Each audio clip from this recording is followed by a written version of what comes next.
во видео, очекувате само да се згазите од смеа и тоа е тоа, значи видео го правам чисто од онака бидејќи и така најавуваат карантин, па чим го најавуваат карантинот, барам да се изнасмееме со моето видео, така да дигнете палци, насмејте се ко глупаци.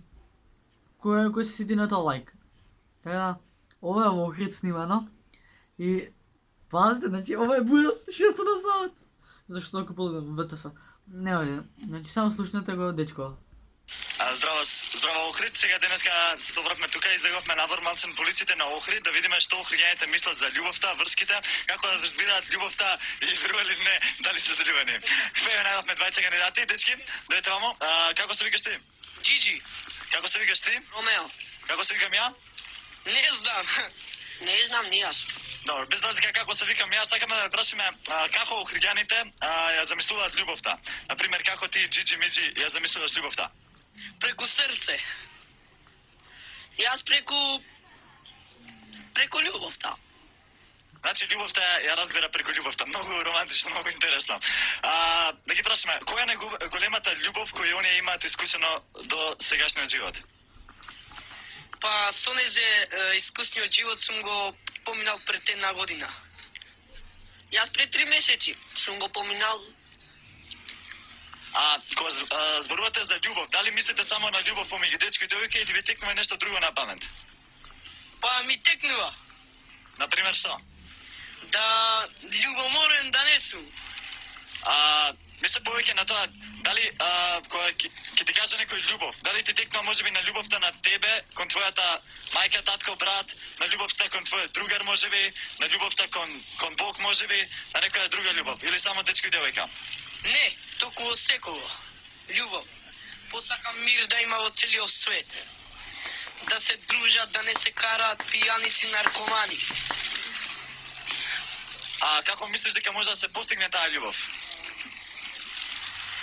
Па, да ви кажам, преку љубовта може да до мир да дојде до све убаво. Вие што мислите? Јас мислам, многу мразам наркомани, пијаници, други такви шо колошари и друго. И други, многу мразам такви работи. Дали има начин да се љубат и клошарите? Немат. Значи, Јас сум да И што мислите вие, како треба општеството да постапи со клошарите? да се понашат убаво, дека тие не се понашат. Добро, и последно прашање за вас. Дали може сами да си го измислите, дали можеш ти нешто да го прашаш него за љубовта, а потоа он тебе? Било какво прашање за љубовта или за врските? Еве, нати го микрофонот, сега ти ќе го интервјуираш твојот другар. Фала многу. Ја поздравувам публиката на целиот свет. Како прв пат кога се виде со твојата женска, како се понашаше? Пазел. Јас се понашав многу озбилно. Затоа, како прв пат кога се видовте, како ви кажам, љубовта како почна да се зближувате. Јас први нези ја прашав дали може да се запознаеме и таа ми рече може. И така, и другиот ден излеговме. Браво, салал да ти е. Мора сега така интервенција. Честито. И те. Ајде. Ти како се запознај од првин? Кај беше? Па се шетав по чаршија, видов на прв поглед, ојдов до Канезе и реков дали може да се запознаеме. Та рече може. Јас се запознав и му реков другиот ден ке може да се најме, ке може. И така поснавме дечка и девојка. Чао, фала многу. Не, овие се откачени од кето до кето, битно ме насмев, така тоа е тоа за видео.